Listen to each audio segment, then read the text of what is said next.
Hola, hola queridos amigos, hemos llegado a la tercera lección de este estudio maravilloso del gran conflicto. El título de la lección de esta semana se titula La luz brilla en la oscuridad. Y el texto bíblico lo puedes encontrar en Juan, capítulo 12, versículo 35. Realmente ha sido un estudio maravilloso y hoy una vez más vamos a poder comprender cómo la luz resplandece en la oscuridad y cómo esta luz es la vida de los hombres, que necesitamos cada día que pueda resplandecer en nosotros. Ya venimos de dos lecciones muy contundentes, muy especiales, los estudios que hemos estado teniendo acerca de este gran conflicto, la guerra, detrás de todas las guerras, amor o egoísmo. Hoy nos vamos a profundar un poquito más en lo que tiene que ver la estrategia de Satanás, más que la fuerza, esa estrategia de transigencia de la verdad. ¿Será que la verdad puede ser transigible? ¿Será que realmente la verdad puede negociarse? ¿Puede tal vez adaptarse? ¿Sí? Bueno, lo vamos a ver en el estudio de esta semana. Yo creo que es algo que debemos de tener muy en cuenta, ya que día tras día, como cristianos, como hijos de Dios, somos tentados, sí, somos bombardeados a poder tal vez adaptar la verdad, el cristianismo, la fe a las costumbres, a la cultura, a las tradiciones, y es lo que vamos a comprender, porque más allá de eso es una estrategia satánica que tal vez busca poder engañarnos y en tal caso destruirnos. Porque si la luz es la vida de los hombres, la oscuridad viene a ser precisamente la muerte y el fin de la vida de los hombres. Así que vamos a orar para poder empezar el estudio de esta semana. Bondadoso Padre, gracias por tu palabra. Permítanos una vez más comprender de forma tal, Señor, que tu palabra como principio activo en nuestras vidas pueda, oh Padre eterno, transformar, sanar, restaurar, fortalecer y hacernos conocerte un poco más, Señor. Bendice a cada uno de tus hijos que se conectan, que están ahí en el estudio de este tema tan especial como es el gran conflicto, del cual nosotros, Señor, estamos inmersos en ello. Permítenos una vez más comprender un poco más y tomar decisiones, Señor, que nos posicionen de tu lado. Oramos a ti en el nombre de Jesús. Amén.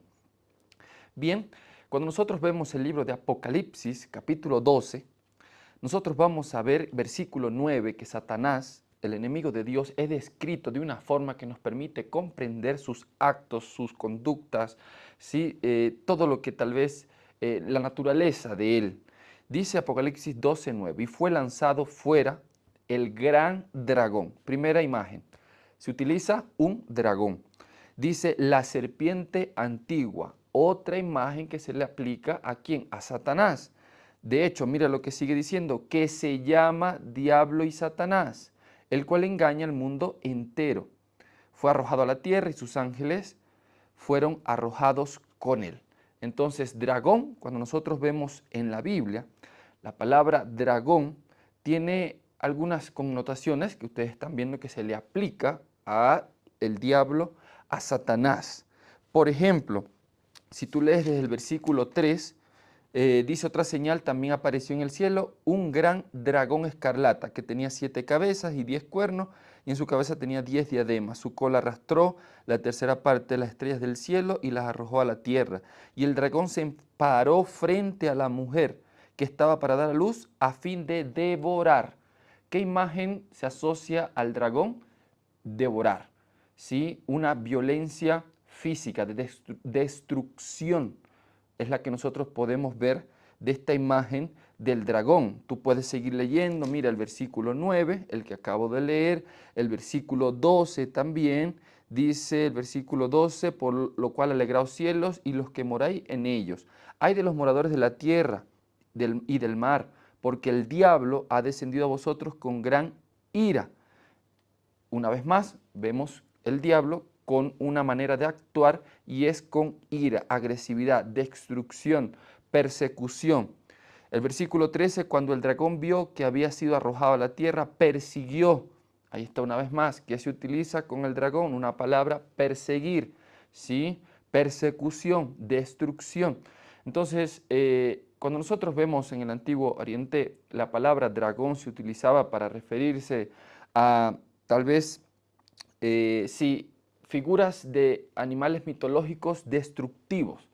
Ya, eso es lo que se utiliza. Entonces, esta imagen de dragón ahora se aplica a Satanás para mostrar el comportamiento, sus actuaciones, sus acciones, ¿hacia quién? Hacia el pueblo de Dios y en tal caso, en algunos intentos, hacia Dios. Entonces, que no nos quede la menor duda de esta estrategia satánica que es de fuerza, de coacción, de destrucción, de persecución. En segundo lugar, tenemos la serpiente, otra imagen que se le aplica a Satanás, el diablo, que de hecho, cuando nosotros vemos la serpiente, precisamente la serpiente tiene astucia y es lo que finalmente utiliza el enemigo de Dios. Pero ¿para qué utiliza el enemigo de Dios la astucia? Bueno, la utiliza para poder engañar. Mira lo que dice el versículo 15, ¿sí? Dice, la serpiente arrojó de su boca tras la mujer agua como un río para que fuera arrastrada por el río. ¿Qué arrojó la serpiente? Arrojó agua. Entonces es ahí donde tenemos que entender que una vez más la serpiente se le aplica a Satanás como aquel que utiliza ahora la astucia para poder engañar. Porque de hecho hay textos en la Biblia, de hecho hay uno cuando Jesús habla con sus discípulos y le dice, mira, sean sencillos como la paloma, pero astuto como la serpiente. Pero esa astucia no es precisamente al engaño, sino a andar con cuidado, ¿sí? Ahora aquí la astucia se aplica a Satanás porque él la utiliza para el mal, en este caso para engañar. Y es lo que nosotros debemos de tener en cuenta. Entonces, cuando la serpiente dice aquí que arroja de su boca tras la mujer agua como un río para que fuera arrastrada por el río, esto también tiene dos formas de poder entenderse. Uno es fuerza y la otra es persecución. Por ejemplo, cuando nosotros vemos aguas en la Biblia, tú ves el Salmo 69, 1, 2, ¿sí? O el Salmo 124. Voy a buscar el Salmo 124. Mira lo que dice el Salmo 124, 1 y 2. Dice, Salmo 124, de 2 al 5, dice, de no haber estado Jehová por nosotros, cuando los hombres se levantaron contra nosotros, vimos que nos habrían tragado entonces. Cuando contra nosotros se encendió su furor, entonces nos habrían inundado las aguas, hubieran pasado el torrente sobre nuestra alma, hubiera entonces pasado sobre nuestra alma las aguas impetuosas. ¿Cómo se está utilizando la palabra agua, inundación? Bueno, para referirse a destrucción, persecución, sí, invasión, en este caso de los enemigos del pueblo de Dios. Tú puedes leer también el libro de Isaías, capítulo 8, y vas a ver que también se utiliza la palabra agua para fuerzas del mal, de destrucción. Isaías 8, 7 y 8 dice, y aquí por tanto el Señor hace subir sobre ellos aguas de ríos impetuosas y abundantes. Y dice después de dos puntos, el rey de Siria con todo su poder, él rebasará todos sus ríos y desbordará sobre todas sus riberas. ¿Para qué se utiliza una vez más el agua? Para representar el sitio de Asiria, destrucción, persecución, una vez más. Sabemos quién está detrás de el rey de Asiria para destruir, ¿sí? Que de hecho no es Dios, más obviamente sabemos que Dios permite, más no es el que causa. Y vemos que el agua se utiliza para representar precisamente esta destrucción. El libro de Jeremías, tú puedes ver 47:2, es otro ejemplo que también muestra ahí. El libro de Apocalipsis, donde nosotros estamos y hemos visto que está hablando de Satanás. Mira lo que dice 17, Apocalipsis capítulo 17, 1 y 2. Dice, vino uno de los 7 ángeles que tenía las 7 copas y habló conmigo diciendo, ven acá y te mostraré la sentencia contra la gran ramera, la que está sentada sobre muchas aguas Y si nosotros vemos un poquito más ya el versículo 15, dice, también me dijo, las aguas que has visto donde se sienta la ramera son pueblos, muchedumbres, naciones y lenguas que la ramera utilizó, embriagó y que ahora los utiliza para poder perseguir y destruir al pueblo y a los hijos de Dios. Entonces, cuando nosotros vemos que la serpiente arroja agua, una de las estrategias de Satanás, efectivamente y sin lugar a duda es la destrucción, es la persecución, es la invasión por la fuerza, por la coacción. Ahora, ¿será que esta imagen de agua que la serpiente arroja, será que también puede entenderse de otra manera como falsas enseñanzas? Claro que sí, y es otra estrategia de Satanás. Mira lo que dice Apocalipsis capítulo 16, el 13 y el 14. Apocalipsis 16, el 13 y el 14, dice, vi salir de la boca del dragón. ¿Quién es el dragón? Ya lo acabamos de ver, diablo Satanás. De la boca de la bestia y de la boca del falso profeta, tres espíritus inmundos semejantes a rana. Son espíritus de demonio que hacen señales y van a los reyes de la tierra en todo el mundo para reunirlos para la batalla del gran día del Dios Todopoderoso. ¿Qué hacen estos espíritus a manera de rana? Engañar al mundo entero, hacer señales para poder finalmente lograr persuadir al mundo entero y reunirlos para la batalla. Entonces, cuando tú ves precisamente aquí, nosotros vamos a ver que lo que sale de la boca del dragón, ¿sí?, es y se refiere también a falsas enseñanzas, porque el libro de Apocalipsis, capítulo 12, tú vas a ver el versículo 15, y la serpiente arrojó de su boca tras la mujer agua como un río para que fuera arrastrada por el río. Pero la tierra ayudó a la mujer, pues la tierra abrió su boca y se tragó el río que el dragón había echado de su boca. Fíjense esa doble imagen que se aplica en primera instancia, que se aplica a Satanás, y se toma en primera instancia la serpiente que arroja agua, y después se entiende que también es el dragón el que había echado. Entonces él esto lo hace con astucia, ¿sí?, y busca precisamente engañar y destruir. Son estrategias de Satanás, estrategias satánicas, y es lo que nosotros vimos precisamente en el estudio de esta semana de la luz brilla en la oscuridad. Y es eso, más allá, y como lo dije al principio, de la persecución o de la fuerza, hay algo, y es la estrategia que tenemos que una vez más prestar atención, y es lo que desarrolló el estudio de esta semana, y es esa transigencia que tal vez algunos logran de la verdad. Pero la verdad, ¿realmente la verdad es transigible o no? ¿Cómo podemos tal vez nosotros salir victoriosos de los engaños satánicos, de estos astucias que él, cuando no es por la fuerza, es por tal vez el engaño que busca destruir nuestra vida? Bueno, son algunas preguntas que voy a hacer y responder. Si en eso vamos a ver algo de la historia que fácilmente nos va a hacer comprender, y terminamos con una pregunta y respuesta también. Y es la primera pregunta que quiero tal vez responder: ¿es la verdad o puede ser transigible? Mira lo que dice 2 Corintios 6, ¿sí? 2 Corintios capítulo 6, 6:14. 2 Corintios capítulo 6, versículo 14. Dice: no os unáis en yugo desigual con los incrédulos, porque ¿qué compañerismo tiene la justicia con la injusticia? Dice, ¿y qué comunión la luz con las tinieblas? Dice, ¿y qué armonía puede haber entre Cristo y Belial? ¿O qué parte del creyente con el incrédulo? ¿Y qué acuerdo hay entre el templo de Dios y los ídolos? Se dan cuenta que Pablo hace algunas preguntas retóricas que nos permiten a nosotros ver que la verdad es intransigible, ¿sí? No se puede negociar, no se puede mezclar, no tiene esa capacidad de nosotros poder, bueno, sí, lograr mezclar una cosa con la otra. No, son totalmente opuestas, son de naturaleza opuesta, son de esencia opuesta. Imposible lograr transigir la verdad. la justicia, a Cristo, la luz con las tinieblas. ¿Puede? No, no puede. Ahora, ¿será que algunos han intentado? Bueno, sí, algunos han intentado y en ese intento de tal vez mezclar lo uno con lo otro, lo que hacen es que perdiendo absolutamente todo.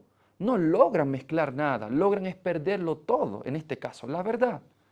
Si me hago entender, si tú tienes un vaso de agua y nada más le echas una gotita de veneno, a pesar de que es una gotita nada más de veneno, ¿será que todo el agua que tiene seguirá siendo agua? No, ya es agua envenenada. No puede finalmente tal vez mezclarse o tal vez pretender de que, bueno, siga siendo agua, que conserve sus propiedades. No, ya la verdad pierde propiedades, ya deja de ser verdad cuando tratamos de mezclarla. Entonces, he ahí el detalle que nosotros debemos tener en cuenta porque es la estrategia de Satanás. Mira la segunda pregunta. La pregunta es, ¿qué o quién es la verdad en tal caso? Bueno, cuando nosotros vemos Juan 14:6, tú vas a ver que dice Jesús, yo soy el camino, la verdad y la vida. Nota los artículos que se utilizan para definir el camino, la verdad y la vida. No es que Jesús es un camino, es una verdad, es una vida. Jesús es la verdad y es que no hay otra. Entonces, he ahí el detalle que nosotros debemos de tener en cuenta. La verdad es Jesús. ¿Quién es la verdad? Es Jesús. ¿Qué es la verdad? Mira, ese diálogo, cuando tú vas al libro de Juan, capítulo 18, tú vas a ver a Jesús que está ahí con Pilato. Y mira lo que dice. El libro de Juan, capítulo 18. Juan capítulo 18, 37 dice así. Le dijo entonces Pilato, luego, ¿eres tú rey? Respondió Jesús, tú dices que yo soy rey. Yo para esto he nacido y para esto he venido al mundo, para dar testimonio de la verdad. Todo aquel que es de la verdad, dice, oye mi voz. Jesús no es solamente verdad. Lo que Él habla es verdad. Lo que Él predica es verdad. Y es que la verdad, realmente para que sea verdad siempre, la verdad se valida a sí mismo. La verdad no necesita ser validada por otro. Es la misma verdad que se valida a sí mismo. Si Jesús como verdad no hubiese dicho yo soy la verdad, ¿quién otro podría tal vez venir a validar y decir, bueno, sí, Jesús es la verdad? Lo que tú y yo consideramos tal vez y describimos y llamamos verdad es porque Jesús, que es Dios, ya lo ha llamado verdad. Y somos nosotros los que reconocemos lo que es verdad. Simplemente. Entonces, he aquí también que la verdad dice, todo aquel que es de la verdad, oye mi voz. Hay algo automático, que en todo corazón sincero, al escuchar realmente lo que es verdad, ¿qué hace? Dice, bueno, obedece, escucha mi voz. Cuando hay verdad, nosotros vamos a ver en todos los textos que la verdad no es una cuestión de opinión, es una cuestión de revelación divina. Si Dios no nos dice qué es verdad, quién es la verdad, por más que nosotros como seres humanos intentamos definir, será una mera opinión. Y opinión, o sea, no define la verdad. La verdad la define Dios y es porque Él la revela, Él la muestra. Entonces, he ahí el detalle que nosotros debemos de tener en cuenta. Precisamente al saber qué es verdad, quién dice lo que es verdad, nosotros podemos finalmente ser librados de los engaños del enemigo, de la astucia de él.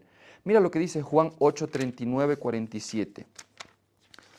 Porque de hecho la verdad se manifiesta en un comportamiento, en una conducta. 8, la lección pasada también la leí.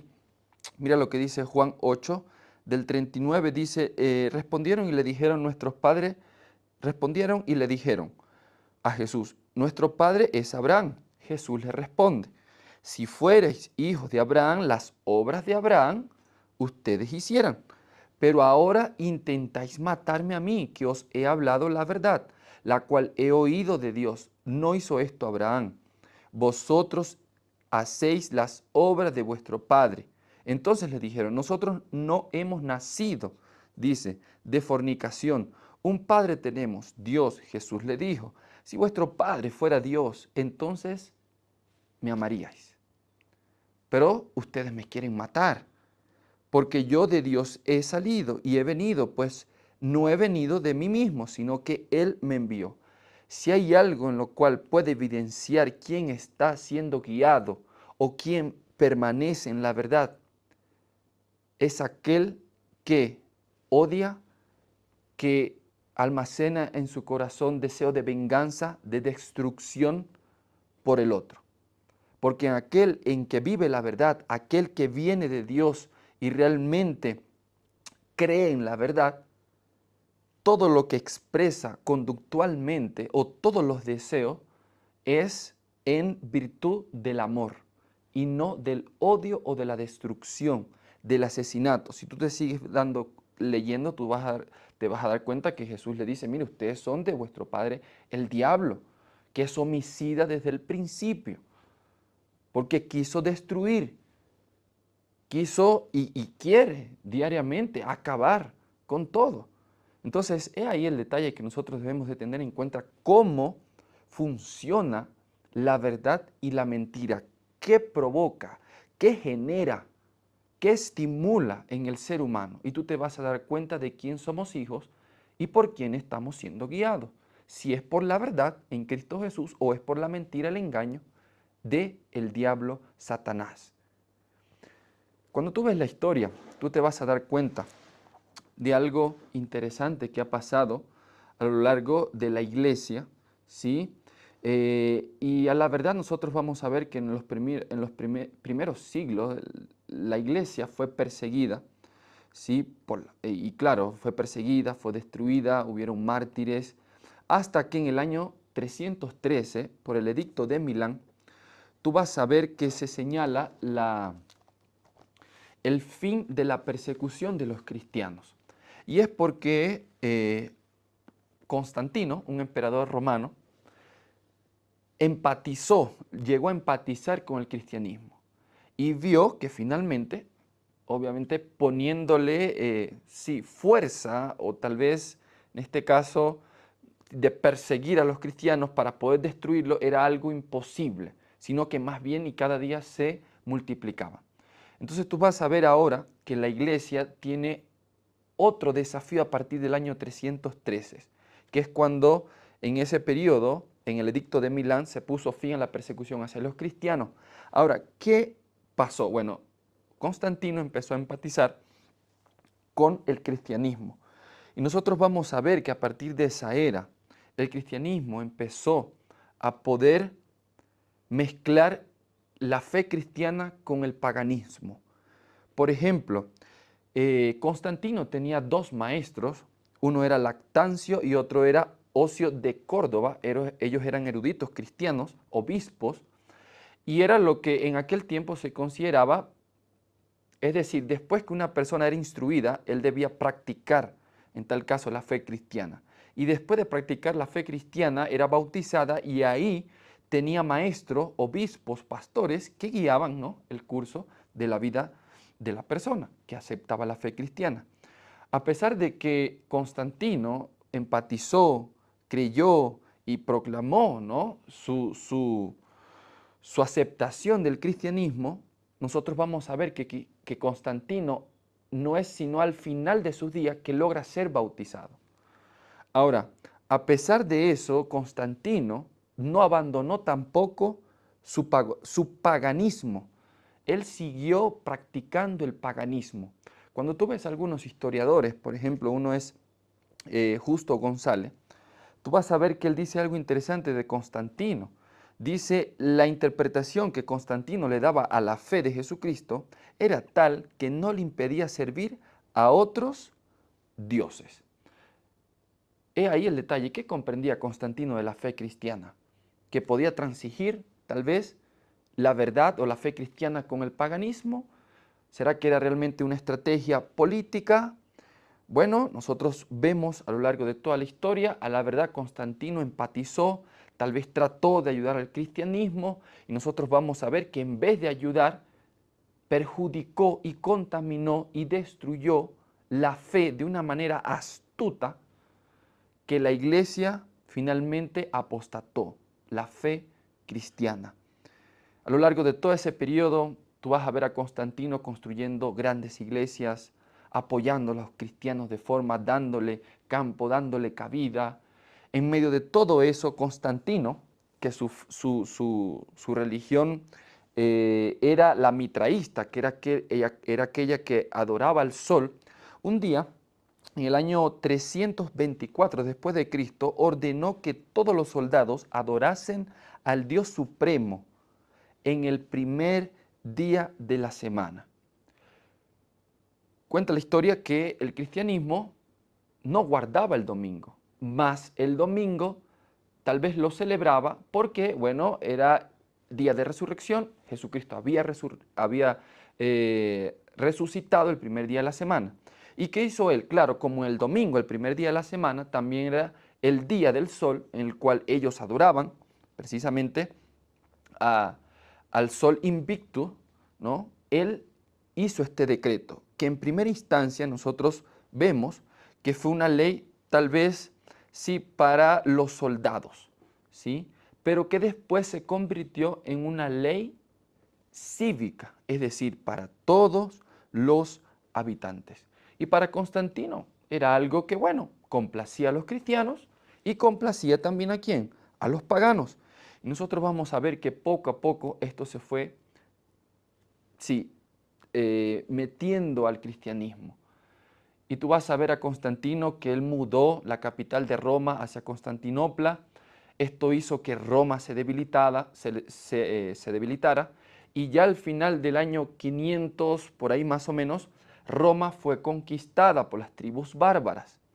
Y tú vas a ver que las tribus bárbaras destruyeron a Roma, quienes después, por un obispo que negociaron, la capital de Roma regresó a Roma misma. Y es ahí donde empieza la nueva fase del Imperio Romano, que ya no era la fase romana imperial, sino ahora era la fase papal. Ahora, eso está en la historia y tú vas a ver a lo largo de toda la historia cómo la iglesia llegó a contaminarse y cómo Satanás, de forma estratégica, astuta, logró que la iglesia apostatara. Logró que la iglesia abandonara la fe pura, la fe en Cristo Jesús, la verdad en Cristo Jesús. Y empezó a mezclar tradiciones, empezó a mezclar ideas, pensamientos, ideologías. Y así finalmente nosotros vemos en la historia que Satanás una vez más logra contaminar y con astucia engañar al pueblo de Dios. La pregunta es, ¿será que esto estaba predicho? ¿Será que esto era algo que, bueno, ya estaba profetizado? Bueno, sí. Por ejemplo, cuando nosotros vemos el libro de Hechos, si quieres puedes acompañar, el libro de Hechos, sí, mira lo que dice el libro de Hechos, capítulo 20, libro de Hechos, capítulo 20, del 27, dice así al 32, dice, porque no he rehuido anunciaros todo el consejo de Dios. Por tanto, mirad por vosotros y por todo el rebaño que en el Espíritu Santo os ha puesto por obispos para apacentar la iglesia del Señor, la cual Él ganó por su propia sangre. Porque yo sé que después de mi partida, está hablando Pablo, quien defendía al rebaño, cuidaba del rebaño, de las astucias y de los engaños de Satanás. Dice, porque yo sé que después de mi partida entrarán en medio de vosotros lobos rapaces, que no perdonarán al rebaño. Y dice así el versículo 30, y de entre vosotros mismos se levantará hombres que hablarán cosas perversas para arrastrar tras sí discípulos. Por lo tanto, velad, acordándoos de que por 3 años, de día y de noche, no he cesado de amonestaros con lágrimas a cada uno. mira lo que proyectaba Pablo. ¿Será que Pablo no percibía que tal vez esto acontecería? Claro que sí. Es claramente. Lo vemos en la Biblia. Y tú ves el libro de 2 de Tesalonicenses, capítulo 2, del 7 al 12, que de hecho, mira, lo que dice 2 de Tesalonicenses, capítulo 2, del 7 al 12. Mira lo que dice, ya está en acción el misterio de la iniquidad. Solo hay quien al presente lo detiene, hasta que él a su vez se ha quitado de en medio, y entonces se manifestará aquel impío, a quien el Señor matará con el espíritu de su boca y destruirá con el resplandor de su venida. El advenimiento de este impío, que es obra de Satanás, irá acompañado de hechos poderosos, señales y falsos milagros, y con todo engaño de iniquidad, para los que se pierden por cuanto no recibieron el amor de la verdad para ser salvos. ¿Será que Pablo no proyectaba, no profetizaba, no veía que ya estaba en acción esta apostasía, lo que iba a venir, lo que iba a hacer Satanás, engañar, destruir finalmente a sus hijos, al pueblo de Dios? Sí, ya estaba profetizado. De hecho, el libro de Daniel, capítulo 7, del versículo 23 y 25, tú vas a ver que de la bestia, ahí tenía 10, sí, tenía cuernos. Quiero leerlo porque no quiero parafrasear este asunto para que tú veas que ya estaba profetizado, que de hecho la profecía no determina lo que va a acontecer, más anticipa los acontecimientos. Y es lo que nosotros debemos de estar apercibidos, porque al final son astucias y engaños de Satanás. Daniel 7, versículo 24, dice, los 10 cuernos, versículo 23, capítulo 7 de Daniel. La cuarta bestia será un cuarto reino de la tierra, el cual será diferente de todos los otros reinos, y a toda la tierra devorará, trillará y despedazará. Los 10 cuernos significan que de aquel reino se levantarán 10 reyes, y tras ellos se levantarán otro, el cual será diferente de los primeros y derribará a 3 reyes. Esos 10 cuernos de esta bestia son las 10 tribus bárbaras que hace unos minutos le comenté, que fueron aquellas que conquistaron a Roma, ¿sí? Cuando Roma había mudado la capital a Constantinopla por Constantino, y que fueron los que conquistaron estas 10 tribus bárbaras a Roma, y que finalmente negociaron con el obispo de Roma para que la capital nuevamente volviera a Roma. Y ahí es que dice, y tras ellos se levantará otro cuernito que derribó 3 tribus. Y dice, hablará palabras contra el Altísimo, de los santos del Altísimo quebrantará, y pensará en cambiar los tiempos y la ley. Mira cómo se trama todo esto, cómo está proyectado, y esto lo habló Daniel muchos años antes de Cristo Jesús, de nuestro Señor Jesucristo. Ya estaba visto, ya estaba, y tú lees el libro de Apocalipsis también. La pregunta a todo esto, ¿cómo podemos nosotros salir victoriosos de los engaños del enemigo, de las astucias de él? ¿Será que él nos sigue engañando? Claro que sí, él sigue engañando. Ahorita lo leímos en el libro de Apocalipsis, capítulo 12, versículo 9, y engaña a todo el mundo. Bueno, tenemos que saber algo, y con esto vamos a ya entrar y terminar en lo que ha sido el estudio, porque yo creo que algo que nos ha mostrado es cómo finalmente nosotros poder salir vencedores de todo esto. ¿O será que queremos ser engañados realmente? ¿Será que realmente queremos ser destruidos? ¿Sí? Mira lo que dice 2 Corintios 11, ¿sí? El libro de 2 Corintios capítulo 11 dice así, versículo 3, pero temo que así como la serpiente con astucia engañó a Eva, vuestros sentidos sean también de alguna manera extraviados por la sincera fidelidad a Cristo. En primer lugar, si quieres salir victorioso, ten cuidado de los sentidos, de las avenidas del alma. Eso es vista, eso es todas nuestras avenidas del alma, vista, olfato, tacto. Cuidado con las avenidas del alma, que Satanás de esa manera logró estimular y finalmente engañar a Eva. ¿Será que ella no codició? ¿Será que ella no vio? ¡Wow! Fue impresionada para que finalmente, ¿qué? Ser engañada.